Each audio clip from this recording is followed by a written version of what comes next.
sampai di goa-goa itu berapa jauh Pak ya?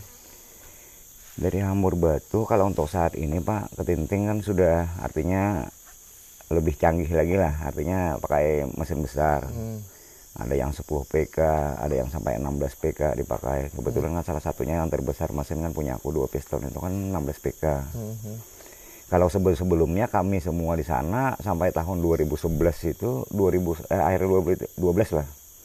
Itu kami kebanyakan makai mesin 6 PK Pak, mesin kecil. Jadi perjalanan kami lambat. Berapa jam tuh sampai di? Kalau dulu sampai 1 hari Pak kami pakai mesin kecil itu. Kalau sekarang mungkin 3 jam sudah tembus. Jauh ya selisihnya ya. Perjalanan sekitar kurang lebih 40 km dari Hambur Batu itu menyusuri sungai sampai ke Camp Tewet. Itu diperlukan waktu sekitar 2 sampai 3 jam dari Hambur Batu. Dari Hambur Batu ya. Tapi dulunya pakai 6 PK itu bisa seharian tuh. Bisa 1 hari Pak. Karena dulu Pak gini, perahunya besar karena manusianya banyak. Jadi muatannya terlalu enggak sesuai dengan mesinnya. Nah, sekarang ini kan manusianya, penumpangnya kan paling 3 atau 4 orang. Kalau dulu kami sampai 12 sampai 15 orang, Pak. Mesinnya kecil ya. Mesinnya kecil, perahunya besar. Jadi memerlukan waktu sampai kadang-kadang sampai 18 jam baru nyampe. 18 jam. Iya. Sesiangan lebih ya. Iya. Sampai malam ya. Jadi lebih parah lagi Pak orang-orang yang dulu berdayung, Pak. Ya, dari Bangalon mereka berdayung ke sana kadang-kadang sampai 2 hari 3 hari. Iya, iya. Itu rame-rame Pak berdayung. Ngalamin itu Pak Yan? Enggak, cerita aja dari orang tua dulu kan cerita ya. Nah kalau Pak Yan, kalau melihat gua, iya, Gunung Batu gua iya, gitu ya. Kalau menurut Pak Yan apa itu ya? Ya kalau batu itu kan kami sekedar mencari usaha, mencari hasil. Yang kami cari itu kan di gua-gua itu kan cuma sarang walet. Nah jadi kan adanya penelitian cagar budaya ini, kami sebelum-sebelumnya itu tidak mengetahui nih ada gambar apa segala macam, tidak mengetahui apa maknanya itu, apa maksudnya, siapa yang bikin, kami tidak mengenal itu. Bahkan dulu kami ada gambar itu kan di atas pondok kami baring itu kan melihat gambar, kami biasa-biasa aja. Yang kami cari sarang walet. Dan di gua-gua itu kan tidak semua gua itu ada sarang waletnya. Kadang-kadang ada liang-liang kecil itu tempat kami istirahat. Kami tempat tidur, tempat istirahat di perjalanan apa segala macam. Nah adanya penelitian ini, begitu itu gambar-gambar yang bersejarah, memang diperlukan kan. Ya salah satunya kayak kami kan disuruh menjaga lah, melestarikan itu, jangan sampai dirusak, jangan sampai diganggu. Ya sampai saat ini. Nah pada saat dulu itu melihat gambar-gambar di goa itu, pada saat cari walet kan lihat gambar-gambar di goa tadi biasa aja, nggak melihat penasaran itu apa gitu. Nggak ada Pak. Nggak ada pikiran. Nggak ada. Bahkan kadang-kadang kami Pak ikut-ikutan. Jujur aja ikut-ikutan, ambil arang, coret-coret di dinding, mengikuti gambar yang ada. Jadi bahasanya itu apa? Ini gambar orang yang nunggu dulu ceritanya dalam hati kami. Nggak tahu ini gambar zaman-zaman purba dulu, gambar bersejarah nggak tahu kami. Makanya kalau ada gambar-gambar yang ada bercoret-coret itu memang orang itu tidak mengerti sama sekali. Apa makna, apa arti gambar itu nggak ngerti. Ikut-ikutan aja. Dikasih nama, tanggal, alamat apa kan di situ. Dan kami dulu Pak apabila melihat gambar itu, kalau ada tanggalnya, bulan atau tahunnya, itu biasanya kan orang-orang jaga, orang-orang baru. Tapi kalau udah ada tulisan gambar tanggalnya apa, itu orang-orang yang lebih dulu lagi lah yang menemukan kan. Gitu aja perasaan kami dulu itu gitu ya. Awal-awal ya. Nah sekarang jadi tahu ya bahwa itu prasejarah. Nah, terus kemudian kalau saat ini melihat goa yang menurut Pak yang paling istimewa di dalam goa itu apa Pak? Ya itulah Pak, artinya gambar itu ternyata gambar-gambar bersejarah. Kebetulan itu istilahnya diminati lah, artinya disenangi oleh orang luar yang mau mengetahui tentang gambar itu. Nah jadi kami di hutan itu Pak begitu ada melihat gua, walaupun belum pernah dijalani, kami kepingin tahu apa di gua itu adakah yang gambar atau jenis-jenis apa yang diperkirakan ini barang-barang bersejarah. Jadi kami tetap waktu jalan itu enggak jalan biasa. Enggak kayak dulu-dulu jalan biasa aja, tujuan kita satu ya itu aja. Kalau sekarang enggak, mata kita ke kanan ke kiri, kadang-kadang perjalanan kita 1 jam bisa-bisa sampai 1 hari karena kita ada melihat kayak ada liang, kita kepingin tahu liang ini apa isinya di dalam kan gitu. Sedangkan dulu kami melihat liang itu Pak, kalau enggak ada burung walet tuh masuk, kami lewati aja, enggak bakalan kami melihat di dalam. Karena enggak mungkin waletnya enggak apa namanya enggak ada masuk, lalu ada sarangnya di sana, kayaknya enggak mungkin kan. Kalau sekarang enggak, asal ada liang, kami survei, kami cari. Artinya harapan ke depan tuh apa? Adanya penelitian jagar budaya ini ternyata nantinya kan untuk dibikin wisata dunia itu menjadi apa ya, akses apa pemasukan kami dari kampung-kampung yang terdekat di situ. Kami bisa membantu menunjukkan kan ke tempat-tempat yang memang yang dituju mereka lah, apa-apa gitu kan, gua-gua apa kan ada diberi nama. Nah kalau bicara tadi barusan tadi pariwisata dunia, iya. Nah dalam pikirannya Pak Yan nantinya untuk membuat pariwisata dunia itu seperti apa Pak Yan? Ya artinya kan pengunjung itu Pak kayak gini kan dari luar. Nah artinya mereka mau melihat di sana adanya orang-orang luar. Biasanya mereka orang-orang luar tuh kan orang banyak berduit.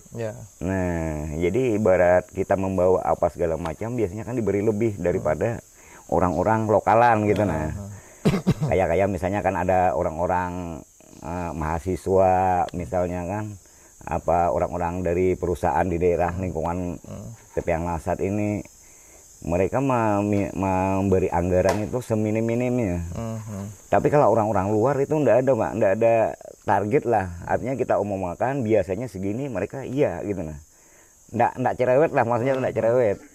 Jadi dapat harapannya jadi wisata dunia. Iya, wisata dunia itu menambah penghasilan kami nantinya. Orang-orang yang ya. Nah, terus kalau nanti dan sekarang sudah terjadi jadi wisata dunia sudah mulai terjadi Pak ya. Nah, melihat yang sudah dijalani ini seperti ini, tentang pariwisata, melihat lukisan di goa gitu kan. Nah, Pak Yan pada saat terlibat itu yang dilakukan apa Pak Yan bersama orang-orang yang ingin melihatnya? Artinya gini Pak, ini kan belum ada aturan lagi. Yang kami perlukan istilahnya itu penyusunan aturan dulu gimana caranya supaya kita di daerah kampung itu adanya pemerataan. Nah jadi orang-orang yang di kampung-kampung itu mana yang sanggup, mana yang diperkirakan bisa naik batu, bisa ke hutan membantu orang, itu semuanya mana yang belum bisa kan diajari supaya nanti bergantian kita sama-sama lah di kampung itu pemerataan maksudnya.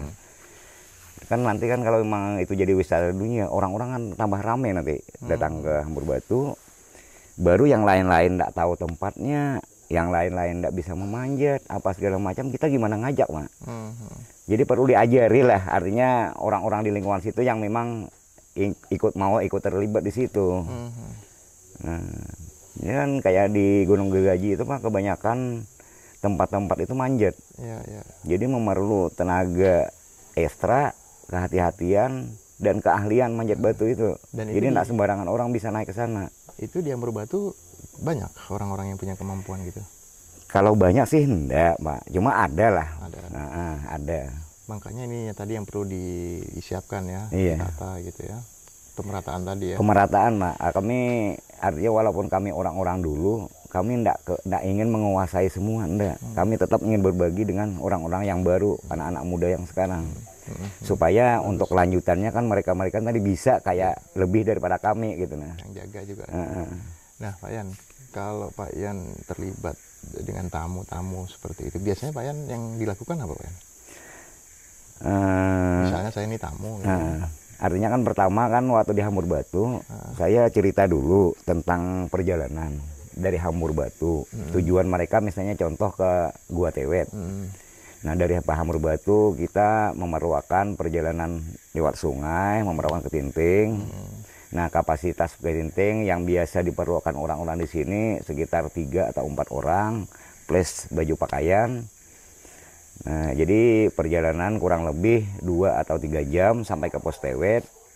Kalau memang masih mampu kita bisa lanjut naik ke Tewet, diceritakan. Nah tentang jalannya, di perjalanannya, di hutan-hutan yang dilewati itu, di sungai kayak gini, binatang-binatangnya apa segala macam, begitu yang kita ketemui kan, kayak misalnya kan babi, buaya apa segala macam sering kita temui di sungai. Begitu ke atas lagi itu nanti ada beberapa tanjakan, itu kita mau memerlukan hati-hati pakai tali, pakai alat apa, artinya menjamin keselamatan kita lah pakai tali tadi. Nah jadi kan apabila mereka rasanya mampu naik ke sana, kami jalan. Kalau memang mereka rasa-rasa nak mampu, peralatan kita tidak ada, kami tolak di Hamur Batu. Jadi dalam selama dari tahun 2020 dari Pak Pindi ini tadi di Tebuk tadi, itu banyak Pak orang yang kepingin naik ke sana kami tolak. Karena yang kepingin naik ini kebetulan orang-orang yang belum pernah ke sana. Nah, mereka menanyakan tentang gimana kita mencari tali. Kebetulan kami ada bantuan dari dinas juga, Peralatan Panjat itu tempatnya di desa Tepian Langsat. Karena itu bantuan disimpan kan di desa. Nah, kami mau ngambil ke Tepian Langsat, perjalanan kami untuk milir aja bisa mencapai kadang-kadang sampai 4 jam ke Tepian Langsat pakai perahu. Pakai mobil pun gitu juga. Jadi mereka karena nggak mau ngambil ke Tepian Langsat meminjam sana, mereka nggak ada jalur lain lagi kemana memakai minjam tali peralatan, akhirnya batal. Nah begitu sudah oke, jalan, mulai masuk ke Gunung Batu di Gua Tewet misalnya gitu. Biasanya Pak Yan melakukan apa itu bersama tamunya itu? Nah di sana kan kami menemani lah, mereka kan saling nanya. Nanya ini diperkirakan umurnya berapa tahun. Nah ini kok gambar ini kok kayak gini semua. Ya dilihat Pak sekilas memang gambar itu telapak tangan semua kelihatannya. Tapi itu ada perbedaan Pak. Dari garis-garisnya sejenis tato apa itu kan ada perbedaan, juga kita teliti itu perbedaan-perbedaan. Nah dari perbedaan-perbedaan itu kami pun belum tahu persis apa arti perbedaan-perbedaan itu. Ada yang polos, ada yang bergaris-garis, bermacam-macam kan. Ada gambar apa. Jadi mereka nanya, kira-kira Pak Yan apa? Aku bilangnya kemungkinan itu kan ada garis-garis apa segala macam, itu menandakan dari keturunan mereka. Boleh jadi juga keturunan mereka, kalau keturunan ini garis-garisnya kayak gini. Kalau garis-garis keturunan yang ini garis-garisnya kayak gini. Nah mungkin itu, mungkin juga karena kita belum tahu kan, memperkirakan. Dan kenapa maka mereka menanyakan kan kenapa mereka mencap tangan di sini. Ya boleh jadi Pak, artinya kayak dulu itu kan belum ada agama apa, mereka adanya memberi tanda di batu itu sebagai berarti keselamatan bagi mereka. Nah, atau mereka memberi tanda bahwa saya pernah tinggal di sini. Nah, dengan teman-teman yang di belakangnya lagi kan yang datang ke sana. Jadi masing-masing mereka tuh memberi gambar. Jadi kan beberapa generasi mereka masuk ke sana, mungkin gambar-gambar itu berbeda-beda. Kami melihat kan telapak tangan tok biasa aja. Kemungkinan umurnya itu berbeda-beda dari yang satu dengan ke yang lain, gitu. Atau juga itu tempat ritual mereka, begitu mereka ritual itu segala macam di sana, ya adanya gambar itu ya mereka lah yang membuat ritual, ya, artinya harapan keselamatan bagi mereka. Jadi mereka tanya-tanya aja, kayak ini gambar binatang apa, ya kemungkinan gambar ini, kemungkinan yang kita belum udah ada di zaman sekarang ini gambar itu. Contoh kayak tapir kan di Karem itu, kok ada gambar tapir, dari mana mereka? Mungkin Pak, dulu-dulu itu kayak gajah tapir ada di sini. Sekarang kan sudah musnah. Nah inilah buktinya ada gambar ini. Dari mana mereka bisa menggambar ini kalau mereka nggak pernah melihat? Nah sedangkan di zaman dulu diceritakan itu belum orang-orang zaman kebodohan, belum bisa baca tulis apa segala macam. Mereka menggambar ini secara pemikiran mereka biasa aja. Yang dilihat mereka sehari-hari kan. Kayak gambar sarang tawon, ya mereka memang mengambil madunya apa segala macam. Oh, mereka manen ini segala macam. Akhirnya dalam pikiran mereka waktu mereka santai itu mereka gambar yang itu kan. Jadi ya kayak gitulah Pak ceritanya bahasa Arjuna ya kayak gitu. Kamu begitu ya. Jadi kan tiap kali tamu masuk itu kami tidak pernah ninggal Pak. Selalu kami ikuti dari samping, dari belakang kami ikuti apa yang mereka karena mereka bikin tahu nanya. Nah, ini Pak Yan kenapa maka ada gambar ini? Siapa yang penemunya?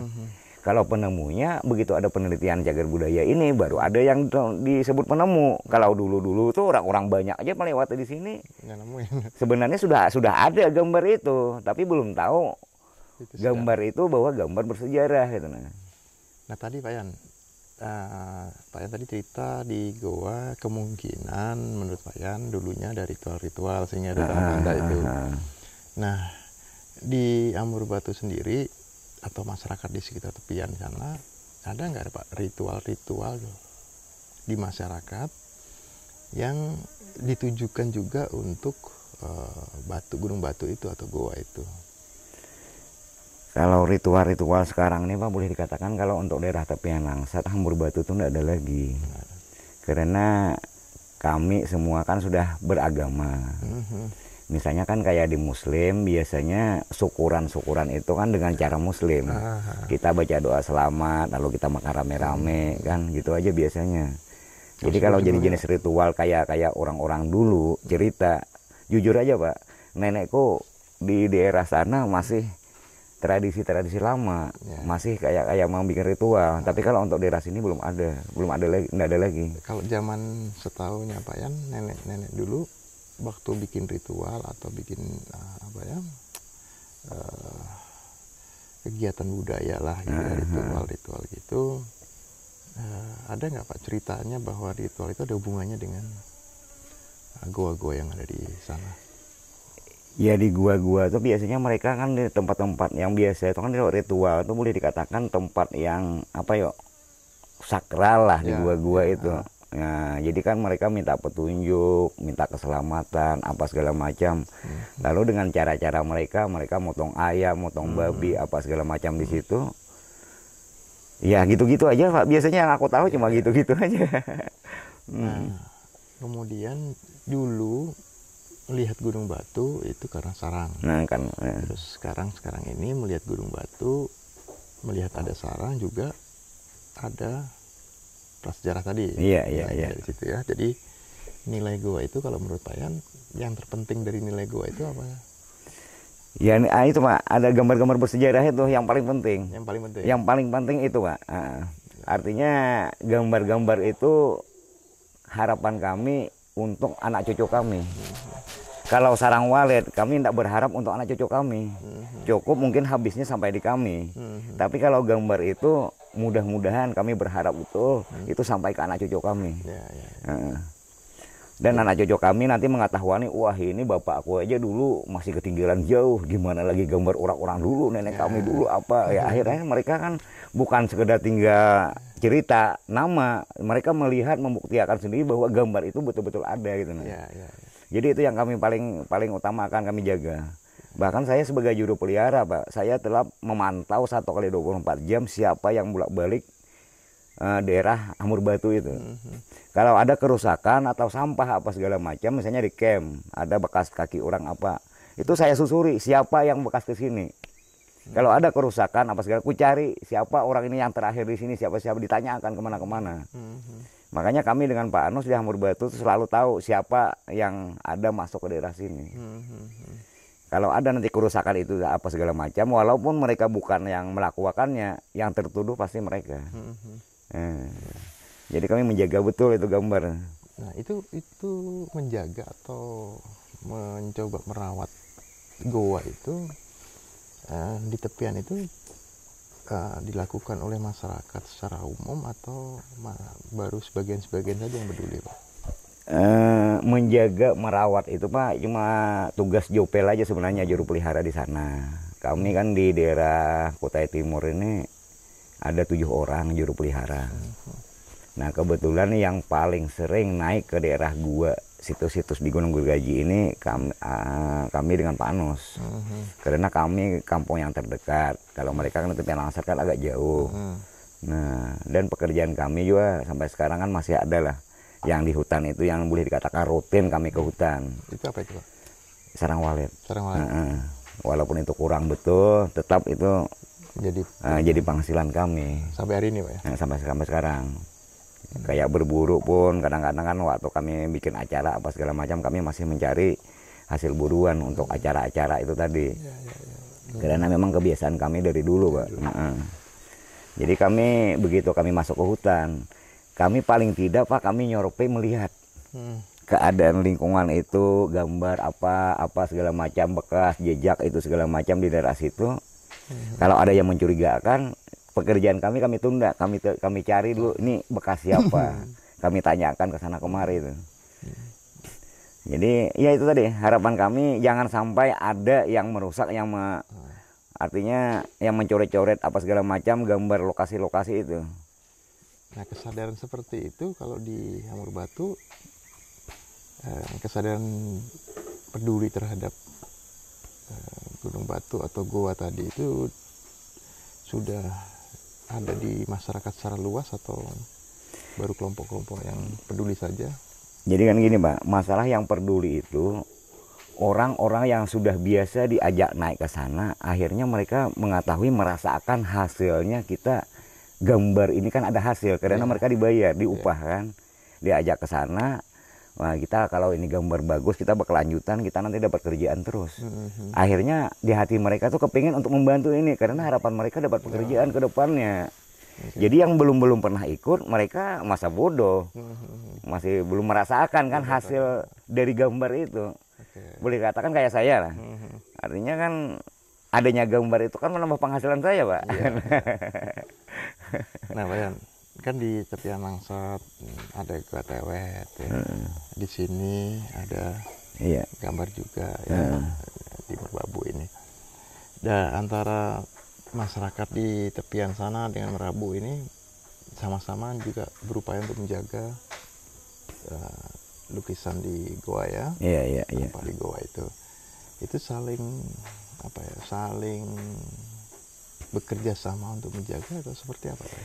Masing-masing wilayah Pak kalau kami. Kami artinya kan daerah Hamur Batu, kami menjaga untuk di daerah Hamur Batu. Hamur Batu kan Gunung Gergaji. Yang mereka di Merabu ini pulang menjaga kan di daerah sini juga. Cuma kalau kami misalnya sering berkunjung ke tempat kami mengenalkan artinya tempat kami kayak gini. Nah kami pun berkunjung ke Merabu, mereka di sini kan mengenalkan inilah tempat kami. Nah jalan kami kayak gini, keadaan kami kayak gini. Akhirnya kami saling mengetahui kan. Dan banyak persamaannya Pak, persamaannya. Nah, akhirnya saya pun pertama kali ke Merabu ini langsung banyak kenal dengan orang, kayaknya akrab biasa. Betul, seolah kayak pernah ketemu sebelumnya, padahal enggak. Itu nah. Jadi itulah ada persamaan-persamaannya. Kalau untuk urusan wisata ada semacam kerjasama begitu? Kalau wisata ini, kalau sekedar wisata aja untuk saat ini kami masih artinya tetap kami melapor ke PPCB. Kalau sejenis wisata biasa, PPCB kan menganuakan ke kami para jupel ini, artinya kamu bawa aja ke sana, ajak aja mereka, yang penting sebatas wisata tok aja. Kalau sejenis penelitian, ada yang lain-lain, itu harus dianjurkan, harus lapor ke kantor dulu, orangnya yang lapor ke sana. Dan kami menunggu perintah dari kantor, bukan kami yang mengatur lagi, itu kami nunggu. Nah contoh ada kegiatan baru nih tadi kan dari para wisata provinsi mau berkunjung ke Tewet juga, karena mereka mau mengamera untuk bahan pameran, bilang mereka, kami tidak berani memutuskan. Artinya kami memberi saran, kalau sampian dengan rombongan mau naik ke sana, sampian datang dulu ke kantor PPCB, minta saran di sana, kami menunggu perintah dari kantor PPCB. bukan dari pariwisata gitu. Nah, karena pariwisata sudah ke kantor kan, nanti kantor yang mengarahkan kemana-kemana. Nah, jadi kami yang membawa, Pak. Kalau tamu-tamu beda ya. Kalau tamu-tamu biasa aja, sedang melihat-lihat, berkunjung biasa aja, kami sekedar lewat telepon aja. Pak, ini ada Pak dari ini diusikan orang mau jalan-jalan ke gua ini, boleh enggak? Apa tujuan mereka apa? Ya wisata biasa aja, jalan-jalan aja. Enggak apa-apa, bawa aja, hati-hati. Nah, ikutilah aturan gimana aturannya. Ya kami mengikuti aturan. Ya. Jadi wisata, kalau menurut Pak Yan sendiri bicara wisata dunia ini kan sudah mulai jadi perhatian dunia. Iya. Wisata dunia ada di goa dan ada di tepian. Sebagian ada di sini juga dan di tempat yang lain ya. Nah, karena wisata dunia tentunya kan luas ini tempatnya. Ada di tepian, ada di sini, ada di tempat yang lain juga ada gitu ya. Tapi satu kawasan besar. Nah, untuk kepentingan dunia nih. Kalau pandangannya Pak Yan sendiri melihat perkembangannya mengarah ke pariwisata dunia ini atau World Heritage ini, Pak Yan sebagai juru pelihara punya harapan-harapan yang seperti apa atau pandangan-pandangan yang seperti apa terhadap pelaksanaan pariwisata yang mengarah ke pariwisata dunia ini? Ya kayak apa ya? Ya menurut Pak Yan aja ini ya. Sebagai masyarakat setempat ya. Ya itu tadi masalah para wisata dunia ini tadi kan artinya sependapat aku karena keinginan aku. Artinya masalah penelitian, artinya promosi itu supaya bisa disebar luasakan lagi tentang guanya, perjalanan apa-apa yang di sini, kayunya itu ini segala macam supaya menambah minat mereka mau masuk ke sini. Bukan semata-mata gua gambar aja, hutannya pun dipromosikan gitu. Nah itu supaya supaya lebih luas lagi lah di daerah Batu, daerah sini sekitar Kars nih ya. Karsnya apa, jadi kayak jenis batu-batunya pun kalau perlu kayak peneliti bukan arkeologi apa coba teliti lah, siapa tahu ini yang udah ada di tempat luar, nanti orang-orang kepingin melihat. Kayak kayu-kayunya, hutannya yang belum ada di luar, yang jarang ditemukan di luar, itu kan dipromosikan, akhirnya kan mereka kepengen ada kan kayak di sini diadopsi apa segala macam, itu kan menambah penghasilan juga Pak. Nah jadi harapan kami untuk saat ini banyak-banyak promosi lah dulu gitu aja. Kalau yang sudah dilakukan Pak Yan apa untuk promosi ini? Pak Yan dan kelompoknya tentunya. Promosinya cuma baru di gua-gua aja Pak, gunungnya apa belum ada. Karena kami ini orang-orang kampung bisa kami gitu aja Pak. Jadi lebih ini ya, masih di gua-gua itu ya. Iya. Lingkungannya masih harapannya itu yang diperluas nanti ya. Iya. Nah, kalau hari ini bedanya hari ini dengan dulu Pak, bicara manfaat goa. Ya, belum bedanya sih manfaat goa sendiri kalau menurut Pak Yan, manfaat terpenting dari goa atau Kars ini bagi masyarakat menurut Pak Yan apa ya Pak? Ya menjaga itu Pak, menjaga artinya menjaga keutuhan gambar itu jangan sampai rusak. Nah untuk kedepannya tadi, karena pekerjaan dulu kan di sarang walet gambar itu banyak yang dicoret-coret apa segala macam kan, berarti kan merusak. Nah jadi kan kalau walet ini jangka pendek aja Pak, kalau gambar kan jangka panjang. Jadi itu nilai terpenting dari gua Pak. Artinya kami tetap menjaga itu dengan teman-teman, selalu diingatkan bahwa kita betul-betul jaga jangan sampai terubah gambar ini, jangan sampai rusak. Gimana kita caranya? Kayak pohon apa di daerah gua, daerah liang itu jangan dipotong-potong. Nanti kan cahaya matahari tembus ke sana menambah membuat pudarnya gambar. Kayak orang istirahat di dalam itu jangan istirahat di dalam, kalau bisa di luar aja. Kalau mau lihat gitu aja langsung keluar. Karena kalau menurut penelitian itu hawa badan panas kita ini bisa merubah gambar itu tadi. Jadi aturan-aturan itu yang tetap kami laksanakan, kami anjurkan dengan teman-teman para wisata dengan teman-teman yang lain. Karena niat kami supaya gambar itu tetap baik gitu nah. Kalau memang ada rusak Pak, itu memang faktor alam, betul-betul faktor alam itu. Kalau untuk di daerah kami jamin itu tidak ada dari tangan manusia kerusakannya itu. Nah, karena ini penting, gambar tangan itu menurut Pak Yan tadi penting, berusaha untuk dijaga. Nah, apakah pengetahuan tentang gua ini juga diajarkan ke generasi-generasi yang lebih muda, Pak? Kalau untuk saat ini, kalau diajarkan sih belum ada. Cuma kan kayak teman-teman lebih mengetahui lagi kan adanya jadi di YouTube apa tentang ada film dokumenter dari cagar budaya apa. Mereka mengetahui di situ betapa pentingnya gambar itu gitu nah. Nah, mereka belajarnya di situ. Nah, kalau menurut Pak Yan, isi gua selain gambar itu ada nilai penting yang lain. Tadi saya sebutkan dulunya burung ya, sarang ya. Terus sekarang juga mulai dan menganggap gambar itu penting. Selain itu isi gua sendiri yang menurut Pak Yan dianggap penting apa lain? Kayaknya kalau untuk saat ini tidak ada selain pada gambar. Cuma gambar itu aja, artinya peninggalan-peninggalan yang dianggap bersejarah itulah yang paling penting bagi kami. Ya, jadi itu ya Pak ya. Nah, cuman masyarakat di sana untuk ritual-ritual atau untuk adat-adatnya memang tidak ada hubungannya Pak ya dengan gua itu. Kalau untuk saat ini tidak ada Pak, tidak ada. Adat-adat yang dilakukan di masyarakat dengan gua itu tidak ada hubungannya. Tidak ada lagi.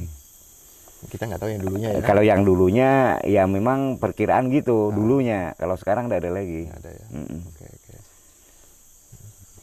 Kira-kira terakhir Pak, berapa banyak sih masyarakat di tepian itu yang berharap terhadap yang namanya kelestarian dari Gunung Batu ini? Berapa banyak kira-kira lah? Kami perkirakan sekitar 50% Pak. 50% masyarakat di daerah tepian Langsat Hamur Batu ini tetap menginginkan artinya kelestarian gua-gua ini. 50%. Karena dari gua itu mendapatkan tadi ya semacam penghasilan gitu. Penghasilan untuk kedepannya sekarang sampai untuk kedepannya. Sekarang ya untuk justru penting untuk kedepannya. Oke. Ya Pak Yan, saya kira itu dulu Pak Yan. Terima kasih. Iya, terima kasih Pak.